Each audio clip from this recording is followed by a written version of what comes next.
The region remains extremely fragile. Last year, certainly, the picture was much worse. We were emerging from one of the worst droughts on record.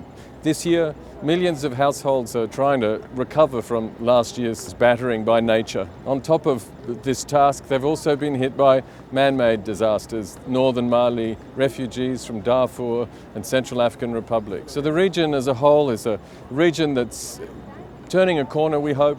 Certainly a sense of optimism about the future today as compared to maybe 12 months ago, but still a picture that's very fragile. In terms of humanitarian needs, we have over 11 million people that are food insecure. We have almost 5 million children that are acutely malnourished. These are the kinds of indicators that point to some of the poorest communities on the planet. Well, as you know, we launch humanitarian appeals to respond to these types of crisis situations. This year we launched a $1.7 billion appeal, and about half of the funding so far has been received. So we still have a big 50% hole that needs to be filled. Perhaps more seriously, however, is the question of how do we reduce next year's caseload? How do we try and make sure we've got less humanitarian suffering, less humanitarian needs in the next lean season?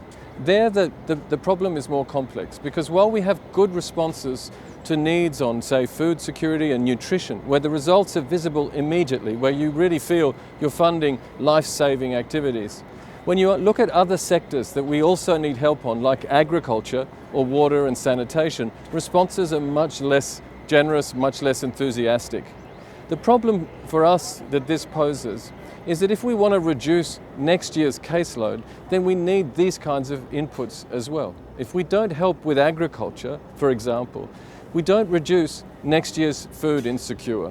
And the number of malnourished children is not going to move if we don't also get water and sanitation services to their homes or to their communities, because that's got a very direct impact on the nutrition status of children as well.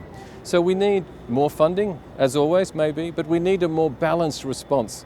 Different sectors all being funded in order to really produce the result that we all want, which is less humanitarian suffering and, of course, less humanitarian financial needs in the next year and the year after that.